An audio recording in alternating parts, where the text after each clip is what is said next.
So we wanted to react to some game theories, and we did record one a few minutes ago. And now I wanted to see this. I'll be honest, I wanted to see this. The Forgotten History of Minecraft Villagers. Made by the Game Theorists. I wanted to mention really quickly that we made this channel with the purpose of teaching my friend Felipe English. And so we decided to do that through various methods, such as reacting and commentating and playing video games and just doing whatever, really. Yeah, because I don't speak English. I have a really great deal for you guys. If you hit the big button that says subscribe on it, you're going to be getting 2 videos a day. Don't know how long this deal is available for, but 2 videos a day. Also, if you give this video a great big like, y'all are going to be offering this great deal to even more people. We hope you guys enjoyed the video, and we love you lots. There they are, my people. My circus villagers. That's the other thing. We chose this video because Felipe loves villagers. Oh man. That was a compelling that is a funny joke. Oh no! Oh man, that was a good die. one. Oh no. It was just a funny joke. Hello, Internet. Welcome to Game These are such Theory, creative a show that's intros. as relentless as an iron golem defending a village from a hostile mob, and about as effective as a snow golem trying to do the same thing. So last year around this time, we started to do a big series of videos on Minecraft lore. And while we've covered way too much for me to summarize here, shameless promotion to go watch all the episodes that came before, the overall narrative that we've been constructing was that once there was an ancient civilization of builders who created many of the abandoned structures that we see sprinkled throughout the overworld. Everything from the desert temples to the forgotten mine shafts to the strongholds that house the portal rooms required to reach the end. The only other remnant of that ancient race is you, the player, who Me. is somehow a descendant of the builders. Now, this isn't something that's explicitly spelled out in the games. It's something that we've had to figure out through Well, inference. at least And, well, something. a lot of times inference is just a fancy word for educated guessing. After all, this channel is game theory. You're a main and character, not Felipe. game facts. Also, doesn't have nearly as good of a ring to it. But thus far, the ancient builder theory has provided the most reliable and consistent explanation for many of the questions that we have about the Minecraft universe. And today, we get to add a bit more evidence to the pile by talking about something completely new, the Iron Golems, their history, and how it all plays into the wider ancient builder lore. Now, the Iron Golems stick out from among the many mobs in Minecraft for a good reason. First off, they're friendly, which gotta say is a good thing considering that they're among the strongest mobs in the game. Literally. Only by the Wither and the Ender Dragon in terms of total hit points. Note, however, when I say that they're friendly, I would like to don't kill the Ender Dragon necessarily with mean that they're golems. friendly to us. Can I kill you? Of course you would. Oh, to be sure, you'll probably get along fine with most Iron Golems if you play nice. They'll attack hostile enemy mobs like zombies and illagers and, well, pretty much anything that isn't a neutral mob. However, their true loyalty seems to lie with the villagers first and foremost, which means that if you attack a villager, you're no longer a friend in the eyes of the golem, and Yeah. you better be Not prepared if for you're a in fight against creative those mode. iron fists. However, the most interesting part of the you relationship have an between addiction villager to and creative golem mode, comes Felipe. down to spawn conditions. Namely, the fact that iron golems will spawn in a village once it grows large enough. Specifically, once the village has more than 10 villagers and 20 beds. Now, let me be clear, it doesn't seem like this is the Interesting. result of the villagers creating that iron golem. Besides I the didn't fact know that that. nothing we see shows villagers creating golems or even suggests that they'd be able to do it, we can turn to my favorite resource, the mob bestiary, to confirm that the golems just kind of show up. Writing about the iron golems, the researcher in the book tells us, quote, "It's not exactly understood how villagers summon their iron golems, but sooner or later, one is sure to appear." Interesting. Again, the villagers aren't building these golems. They're No, being they are being summoned. Or perhaps it would be even more accurate to say that Summoned? whenever enough They're villagers literally gather, being, like, iron golems magically just kinda evoked. show up. All of this Oh, yeah. leaves us with a lot of questions. Did you understand Where that? are the Yeah. iron golems coming from? Why do they seem to be drawn to the village out of pretty much anywhere else in this game? The answer to these questions can be found by examining the origins of the iron golems in Minecraft. And by origins, I'm not just talking about their in-game origins, but the origin story that led to the iron golems being added to the game in the first place. You see, back in 2017, the development team made a post on the official Minecraft blog, which included a note from Jeb, Chief Creative Officer for Minecraft, which said the following: "We were thinking about how to get the villagers to defend themselves, since they don't have arms. The design I was thought they had inspired very arms. much by the Japanese Studio Ghibli movie with the giant, the castle in the sky. It I thought their also arms has were, like, this folded flower. in. We made it look like the villagers because Yeah. obviously the villagers would create a Oh, golem well, which I would guess they don't resemble have usable themselves, arms. End quote. Okay, so there's a lot to address there. First, and perhaps most importantly, the fact that villagers don't have arms?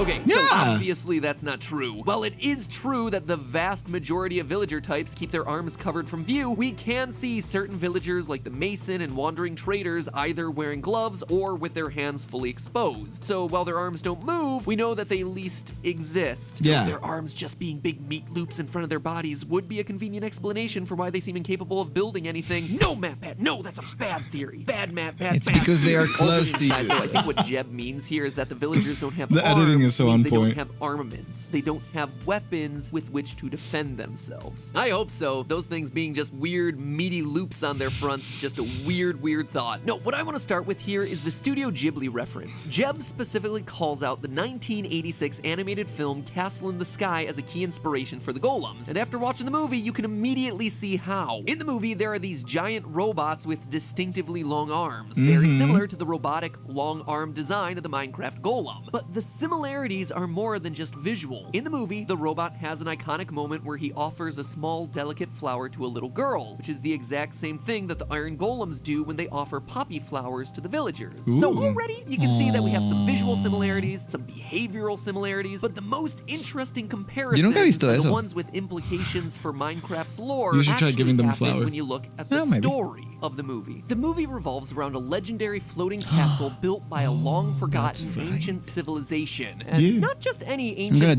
civilization, but one that had highly advanced technology far beyond what the surface dwellers have in the movie's modern times. The robots are one such advanced creation, protecting the innocent Just make creatures sure you of the don't castle, attract now bees mostly instead. deactivated and only being called to action when the civilization or innocents on board are being attacked. We join a young girl who comes to learn that she is a descendant of this long-forgotten race. As she explores the Interesting. castle, we learn, along with her, that the castle's power seems to stem from one giant magical blue crystal in the center. Though we're never told why the castle is abandoned, early drafts of the movie said that the civilization became dependent on their technology. So dependent that they became physically weak. When a disease breaks out, it kills most of the population and results in Yikes. them having to abandon the city. Oh yeah, and there's also a lot of mining in the movie, as well as cube-shaped blocks. I mean, there's more to the actual plot than that, but that's the bulk of what's important to today's theory. And honestly, a lot of that summary sounded pretty darn similar to what we've been seeing in Minecraft. Yeah. An ancient race with advanced technologies is forced to abandon their creations when some mysterious tragedy hits. This ancient civilization has some connection with magical blue crystals, which in Minecraft would be lapis lazuli. That's which we've been awesome. I seeing mean, playing a more there's a and lot more of important history role in these here. theories. In both the movie Oh, and history. in Minecraft, we would presumably be in the shoes of a History descendant he's of this uncovering, ancient Felipe. race of people. And lastly, we're presented with giant robots with long arms that were built as a defense mechanism but lie dormant until members of the ancient civilization return or innocent lives are put at risk. And let me just focus on that last part for a minute, because the way that the iron golems seem to spontaneously spawn doesn't make much sense if you assume that they're just being built every so often whenever enough villagers are gathered together. But it makes a lot more sense if you assume that these iron golems were constructed ages ago and are somehow now being awakened or reactivated in the presence of the villagers. If this were indeed true, the golems would be a defensive measure built by the ancient race and waiting to be called to action. But then how do we explain this? Going back to that Jeb quote from earlier, we made the iron golems look like the villagers because obviously the villagers would create a golem which would Wait, they resemble don't themselves. look like each This other, though. implies- No, this outright says that the iron golems were made by the villagers and not the builders. And just to be clear, the villagers and builders aren't one and the same. For one thing, the villagers aren't capable of using weapons or defending themselves. We already went through that whole arms debacle earlier this episode. But we know from the fact that weapons are among the loot that you can obtain in containers in the overworld that some ancient race at some point built and used them. And it wasn't the villagers, so it had to be someone. So how do we reconcile this apparent difference? Do we just say that I Jeb is made it. wrong? I don't think so. You see, it starts to make sense if we assume that the villagers and the builders were The once secret builder one and this the entire same time is back Felipe. in ancient history at a time that the iron golems were built. So I'd like to tell you a story that I think explains how the iron golems happened and how the paths of the builders diverge from the paths of the villagers. A story that explains why one group continues to exist in the overworld while the other has seemingly vanished. Admittedly, this is getting into game speculation rather than just game theory, but I think it offers some ideas for all of us to chew on as it regards to the lore. Consider the following. Long, long ago, there was no distinction between villagers and builders. As a civilization, they evolved and progressed, as you would expect builders to, based on everything we know about Steve. They started with basic crafting, creating tools to better interact with their environments, basic weapons to deal with the mobs that they encountered, and eventually progressed to the point where they could begin building homes for themselves. As we've talked about in past theories, they became obsessed with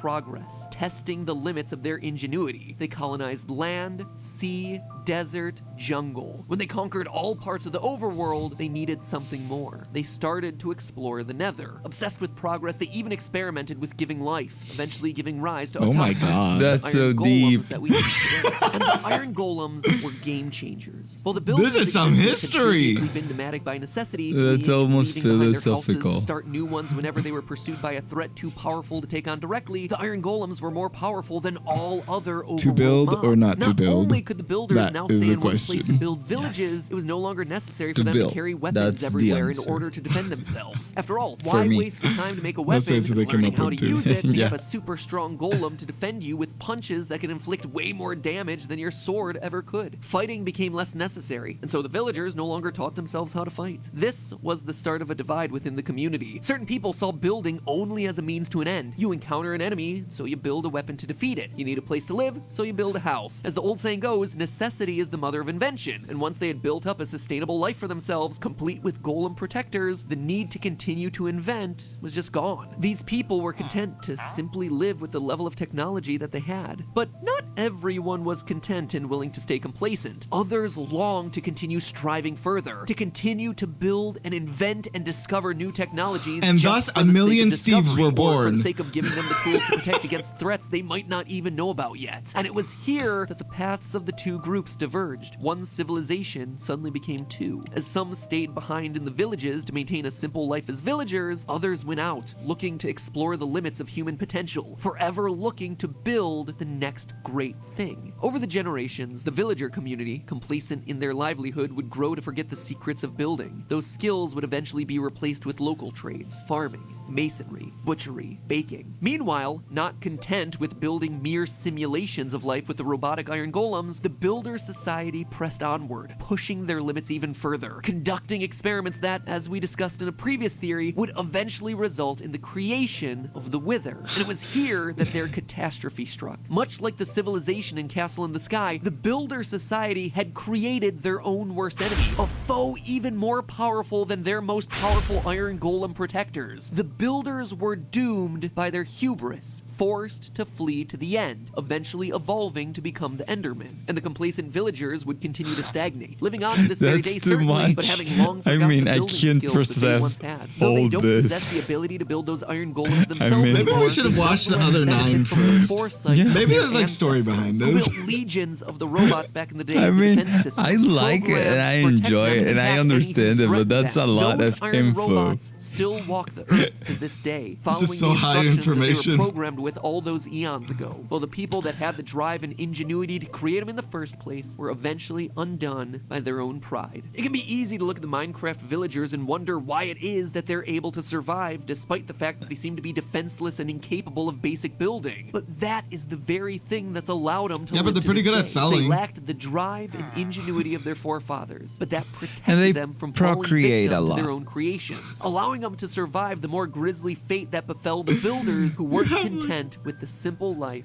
of a villager. You have your villager Anyway, like I farm. said, Guys, I have there's a like- lot of golems. speculation, You just have a a fun personal headcanon to try and connect some of these dots. But regardless, it's very interesting to me that Jeb would outright say that the villagers built the golems despite us never seeing them build anything ever True. in the games. The only way for that to be true is for the villagers to somehow forget the skills over the generation. And my theory is that villagers create the golems. That's all for me. That's all That's that the I entire needed to know. theory. I'm sorry, but that's all that I needed to know. I had a thought like near the end of that, which was you're a fan of villagers and you literally have like buildings stacked to the brim with beds and everything to make more and more villages. Actually, I have like 200 villagers. It's not even for iron golems either. He literally just likes having villagers, like a boatload of villagers. I Yeah, don't know. I enjoy creative mode a lot. Don't kill me for that, but I enjoy it. I have my own place where I build, Yeah. and I have like 50 golems. That's a lot for me.